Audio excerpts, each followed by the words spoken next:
Hello my dear students, कैसे हैं dear student आप लोग। क्या आपने सोचा कि जब ये मेंस का एग्जाम होता है तो सभी लोग अपने अपने आंसर को लिखते हैं। क्या कारण है कि एक कैंडिडेट को फुल मार्क्स मिलते हैं। अगर 20 नंबर का क्वेश्चन है तो उसको एग्जामिनर 20 पे 20 देता है।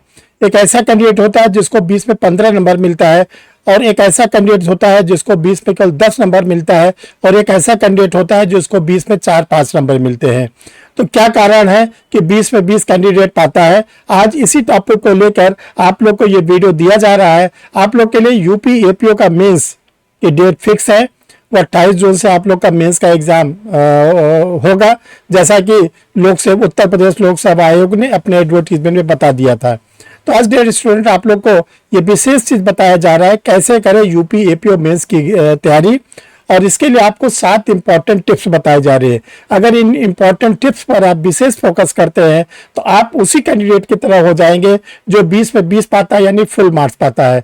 इसको बहुत ध्यान से समझें, ध्यान से लिखें, क्योंकि देखिए जो मेंस का नंबर होता है, अगर आप मेंस में अच्छे नंबर पाते हैं तो इंटरव्यू में आपको कुछ भी नंबर मिलता है तो आप क्या हो जाते हैं, सेलेक्ट हो जाते हैं। और आपने मेंस को अच्छा लिखा, मेंस में अच्छे नंबर पाए और इंटरव्यू में भी आपको अच्छे नंबर मिले तो आप सेलेक्ट ही नहीं होंगे बल्कि मेरिट लिस्ट में रहेंगे। तो इन सब चीज़ों को बारीकी से सीखना है। प्रीलिम्स एग्जामिनेशन तो एक क्वालिफाइंग होता है जो आप लोगों ने उसको कर लिया। मेंस को बहुत ही सावधानी से देना है। कहीं ऐसा ना हो कि मेंस में आप मेहनत तो बहुत ज़्यादा किए लेकिन आपको उसका रिस्पांस कुछ नहीं मिला। रिस्पांस इसलिए नहीं मिला कि आपने एग्जाम ओरिएंटेड आंसर नहीं लिखा, परीक्षा उपयोगी उत्तर नहीं लिखा है। एग्जाम में कुछ रहा है, आप आंसर कुछ और दे रहे हैं। तो आज इन्हीं सब बातों को लेकर आप लोग के लिए ये वीडियो बनाया जा रहा है, कैसे करें यूपी एपीओ मेंस एग्जामिनेशन की प्रिपरेशन, 7 इंपॉर्टेंट टिप्स। तो एक एक टिप्स को आज हम लोग डिस्कस करेंगे, उसको समझेंगे। अब आप लोग 10 मिनट के लिए बिल्कुल कंसंट्रेट हो जाइए, हमारी बात को बहुत ध्यान से सुने ताकि आप लोग को अच्छे नंबर मिले। आपको कुछ पूछना हो, जानना, तो कमेंट बॉक्स में लिख सकते हैं। हम एक एक लोगों के आंसर को जरूर और जरूर देते हैं। Dear student, I am Harsh Bihari Srivastava, law experts, Pariksha refresher, online law classes from Allahabad. जिन लोगों ने अभी तक परीक्षा रिफ्रेशर के यूट्यूब चैनल को नहीं सब्सक्राइब किया है, सब्सक्राइब कर ले। चैनल को सब्सक्राइब करने का सबसे बड़ा फायदा आपको ये मिलता है कि कोई भी वीडियो बनता है तो आपके सिस्टम पर उसका इंडिकेशन आना शुरू हो जाता है कि परीक्षा रिफ्रेशर का कोई वीडियो पब्लिश होने जा रहा है।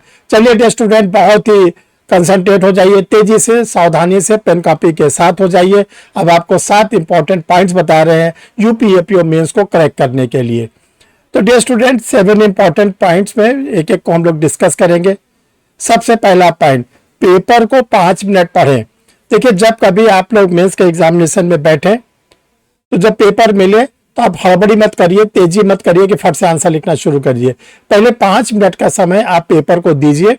ये देखिए कि जो पेपर में क्वेश्चन पूछे जा रहे हैं, हमको कौन कौन से क्वेश्चन अटेम्प्ट करने, एग्जामिनर कितने प्रश्नों का उत्तर पूछ रहा है, और जो सारे प्रश्न दिए इसमें से कौन कौन से ऐसे प्रश्न हैं जिस पे मेरे पास अच्छी स्टडी मटेरियल है, मेरे पास उस पर केस लॉज है, मेरे पास उस पर इंग्रेडिएंट्स हैं।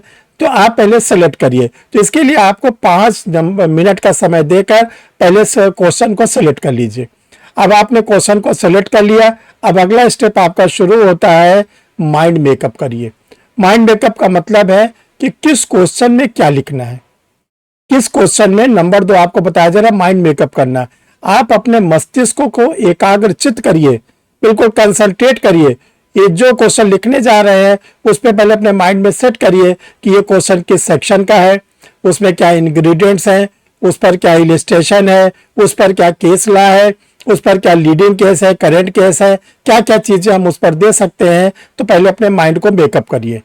तो देखिए, माइंड जब आपका मेकअप हो जाता है, अब आप ये देखिए एग्जामिनर आपसे पूछ क्या रहे हैं। क्या प्रश्न में वो डिफरेंसेस पूछ रहे हैं, अंतर पूछ रहे हैं? क्या वो प्रश्न में कह रहे हैं कि डिस्क्राइब करिए, एक्सप्लेन करिए? क्या वो कह रहे हैं कि इलस्ट्रेट विद केस लॉ? यानी एग्जामिनर आपसे क्या पूछ रहे हैं ये आपको बताना है। जैसे फॉर एग्जाम्पल आप बीएनएस का पेपर सॉल्व कर रहे हैं, बीएनएस आपसे पूछा जाता है what is difference between common intention and common object. सामान्य आशय और सामान्य उद्देश्य में क्या अंतर है। आपसे कहा जाता है कि डिस्क्राइब द, मान लीजिए BN इसका क्वेश्चन है, describe the session trial with latest amendment. नवीनतम संशोधन के साथ सत्र विचारण को बताएं। तो ये सब जो प्रश्न होते हैं इसको आप क्या करें, एग्जामिनर जो पूछ रहा है उसी को कंसंट्रेट करिए, उसी बात को लिखना है, उससे एक शब्द भी इधर उधर आपको जाने की जरूरत नहीं है। 4 नंबर पे देखिए है, आंसर को लिमिटेड वर्ड में लिखिए। जो आप अपने आंसर को लिखिए, बहुत फालतू बातें इधर उधर को मत लिखिए, टू द पॉइंट लिखिए। जो एग्जामिनर आपसे पूछ रहा है उसी बात को लिखिए। आपके आंसर में क्वालिटी होनी चाहिए, क्वांटिटी नहीं होनी चाहिए। आपके आंसर में गुणवत्ता होनी चाहिए, न कि पेजों को भरने की जरूरत है, न कि इनरेलेवेंट बात देने की जरूरत है। तो इसीलिए आपको बोला गया है कि आप जो है इसमें क्या करें, लिमिटेड वर्ड को लिखें। 5वां, केस लॉ पर विशेष ध्यान दें। देखिए हर क्वेश्चन में लॉ के जो भी पेपर हो, क्वेश्चन करिए, कोशिश करिए कि करंट केसेस और लीडिंग केसेस को जरूर दीजिए। करंट केसेस और लीडिंग केसेस को जरूर दीजिए। तो उससे क्या होगा, आपके आंसर में जो होगा बढ़ोतरी होगी, आपको अच्छे नंबर मिलेंगे, एग्जामिनर आपसे खुश होंगे और आपको अधिक से अधिक नंबर देने की वो कोशिश करेंगे। ये स्टूडेंट आप लोग को 6 नंबर पर बता रहे हैं माइनर एक्ट। देखिए जो माइनर एक्ट है, यूपी के एपीओ के मेंस में 16 माइनर एक्ट डाले गए हैं, थोड़े बहुत नहीं है, 16 माइनर एक्ट है। और जो माइनर एक्ट है बहुत छोटे छोटे हैं, उसके सेक्शन भी बहुत छोटे छोटे है। अपने आंसर को कैसे आप अच्छा लिखें, तो माइनर एक्ट के आंसर को देते समय आप क्या करिए, जो प्रोविजन बीएनएस के हैं, भारतीय न्याय संहिता 2023 के हैं, भारतीय नागरिक सुरक्षा संहिता 2023 के हैं, भारतीय साक्षरता अधिनियम 2023 के हैं, कॉन्स्टिट्यूशन ऑफ इंडिया के हैं। अगर उस क्वेश्चन से ये सब्जेक्ट रिलेट कर रहा है, को रिलेट कर रहा है, तो इसके प्रोविजन को जरूर लिखें। इसके प्रोविजन को आप जरूर और जरूर लिखें। जैसे मान लीजिए आप भ्रष्टाचार निवारण अधिनियम, करप्शन एक्ट पर आंसर लिख रहे हैं, तो करप्शन एक्ट पे आप माइनर एक्ट के आंसर देते हुए अगर आपको लगता है कि हम बीएनएस के किसी सेक्शन को कोरिलेट कर सकते हैं, बीएनडबलएस के किसी सेक्शन को कोरिलेट कर सकते हैं, बीएसए के कर सकते हैं, या कॉन्स्टिट्यूशन ऑफ इंडिया कर सकते हैं, तो आप इस चीज को जरूर और जरूर लिखिएगा। एक चीज ध्यान रखिएगा। और 7 नंबर पर हैंड राइटिंग का विशेष ध्यान रखें। हैंड राइटिंग का मतलब ये कि एग्जामिनर जो आपसे पूछ रहा है उसको आप जो लिखेंगे अच्छे राइटिंग में लिखेंगे। यहाँ पर अच्छे राइटिंग का मतलब ये होता है कि विजिबल हो, आपकी जो राइटिंग हो वो स्पष्ट दिखाई पड़े। बहुत सुनहरे वर्ड में लिखने की जरूरत नहीं है, अदरवाइज आपके क्वेश्चन छूट जाएंगे। आपको क्या करना है, विजिबल राइटिंग में आपको लिखना है। अब देखो डियर स्टूडेंट, ये जो 7 आप लोग को हमने एग्जाम्पल बताए, अब आपको हम क्या करते हैं कि एक क्वेश्चन को सॉल्व कराते हैं, कैसे इसके आंसर को लिखेंगे। जैसे अभी हमने वीडियो में आप लोग को बताया कि एग्जामिनर आपसे क्वेश्चन पूछता है difference between common intention and common object with illustrate case law. सामान्य आशय तथा सामान्य उद्देश्य में अंतर को निर्णित वादों की सहायता से बताएं। ये आपका प्रश्न है, मान लीजिए 20 नंबर का है, 10 नंबर का, कुछ भी मार्क्स का है। अब आपको क्या करना है कि डायरेक्ट हिट करना है। किस पे हिट करना है? आंसर पर। अब आप इधर उधर नहीं भागिए, आपको डायरेक्ट हिट करना है। आपको लिखना पड़ेगा, आंसर हेडिंग डालिए, सामान्य आशय तथा सामान्य उद्देश्य में अंतर, कॉमन इंटेंशन तथा कॉमन ऑब्जेक्ट में डिफरेंस, ये हेडिंग डाल दीजिए। अब आइए, भारतीय न्याय संहिता 2023 की धारा 3 की उपधारा 5 में सामान्य आशय को बताया गया है, और इसी अधिनियम की धारा 190 में सामान्य उद्देश्य को बताया गया है। इन दोनों के बीच निम्नलिखित प्रमुख अंतर है। आपने सेक्शन बता दिया, नंबर बता दिया, 1 number, 2 number, 3 number, 4 number, 5 number, ऐसे आप लिखते जाइए। नंबर 1 पे लिखा आपने, कॉमन इंटेंशन के लिए कम से कम 2 व्यक्ति होने चाहिए, कॉमन ऑब्जेक्ट के लिए कम से कम 5 व्यक्ति होने चाहिए। नंबर 2, कॉमन इंटेंशन में प्री अरेंज प्लान होना चाहिए। कॉमन ऑब्जेक्ट में क्या होना चाहिए? अनलॉफुल असेंबली के मेंबर होना चाहिए।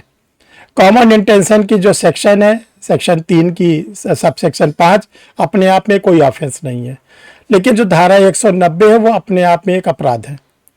तो ऐसे आप एक कॉमन इंटेंशन पर जो लीडिंग केस है Barendra Kumar Ghosh versus King Emperor का है। जो कॉमन ऑब्जेक्ट है उस पर जो लीडिंग केसेस है वो K C Mathew versus state of Travancore का है। ऐसे आप अपने आंसर को लिखेंगे। ये आपका 1 पेज में होता है, 1.5 पेज में होता है, 2 पेज में होता है, इसको आप मत काउंट करिएगा। आपको ये काउंट करना है कि कितना अच्छा से अच्छा डिफरेंसेस बता ले जाते हैं। अगर आप ऐसे लिखते हैं तो आप उसी तरह स्टूडेंट में हो जाएंगे जो 20 में 20 पाने वाले हैं, और 20 to 20 पाने वाला कोई अलग से बात को नहीं लिखता है। तो डियर स्टूडेंट, आप लोग को बताना चाहते हैं परीक्षा रिफ्रेशर ऑनलाइन क्लासेस से अगर आप जोड़ना चाहते हैं, आंसर राइटिंग सीखना चाहते हैं, एग्जाम ओरिएंटेड आंसर लिखना चाहते हैं, तो आप लोग के लिए बैच स्टार्ट हो गया है यूपी एपीओ मेंस के लिए। इसमें आप लोग को क्वेश्चन आंसर कराए जाते हैं, एग्जाम ओरिएंटेड आंसर कराए जाते हैं। तो इससे ये होता है कि आप लोग के बहुत अच्छे नोट्स तैयार हो जाते हैं, और जब आप इसको मेंस के एग्जामिनेशन में लिखते हैं तो आपको बहुत अच्छे नंबर मिलते हैं, और आपको इंटरव्यू के लिए आप जरूर क्वालिफाई करते हैं। तो आप ज्वाइन कर सकते हैं। कैसे ज्वाइन करें, इसके लिए 2 नंबर है, अभी आपको उस नंबर को बताया जाएगा। उस नंबर के थ्रू आप अपना आधार कार्ड भेजेंगे और उस पर लिख देंगे कि मुझे जो है बिहार एपीओ का मेंस की क्लास करनी है, प्रीलिम्स वाले प्रीलिम्स यूपी एपीओ मेंस की क्लास करनी है। जो लोग बिहार की तैयारी कर रहे हैं उनके लिए एपीओ प्री की भी तैयारी क्लासेस स्टार्ट हो रही है। उस पर आप लिख देंगे, फिर आगे की प्रोसीडिंग आपको बता देंगे। डियर स्टूडेंट, देखिए हम सारे वीडियो में आप लोग से कहते हैं कि AIB एग्ज़ाम निकालना बहुत ज़रूरी है। बिना AIB के ना तो आप वकालत कर सकते हैं, ना आप जो है जुडिशरी में जा सकते हैं। तो AIB निकालना बहुत ज़रूरी है। AIB 21 का एडवर्टीजमेंट आ चुका है, 30 अप्रैल उसकी लास्ट डेट है फॉर्म भरने की, 7 जून को इसका एग्जामिनेशंस है। जिन लोगों ने फॉर्म नहीं भरा वो इमीडिएटली अपने फॉर्म को भरे, और 7 जून को जो इसका एग्ज़ाम है उसके लिए आप परीक्षा रिफ्रेशर लॉ क्लासेस से ऑनलाइन क्लासेस जुड़ सकते हैं। और इसके साथ अगर आप चाहें तो ये 4 प्रकार की किताबें गाइड के रूप में निकली, आप इसको भी मंगा सकते हैं। परीक्षा रिफ्रेशर लॉ क्लासेस से जिन लोगों ने जुड़ा, अभी तक AIB कोई भी फेल नहीं हुआ, उन लोगों ने अपने वीडियो को दिया जो परीक्षा रिफ्रेशर के यूट्यूब पर लगा हुआ है। तो डियर स्टूडेंट, आप लोग को हम ये 2 नंबर बता रहे हैं, 9335144265, 9005078691। इन दोनों नंबर में से किसी भी नंबर पर आप अपना अगर आपको एडमिशन लेना है तो आधार कार्ड भेजिएगा, अगर आपको स्टडी मटेरियल मंगाना है तो आप अपना कंप्लीट पोस्टल एड्रेस भेजिएगा। डियर स्टूडेंट, फिर हम लोग मिलते हैं किसी नए वीडियो के साथ, नए टॉपिक के साथ।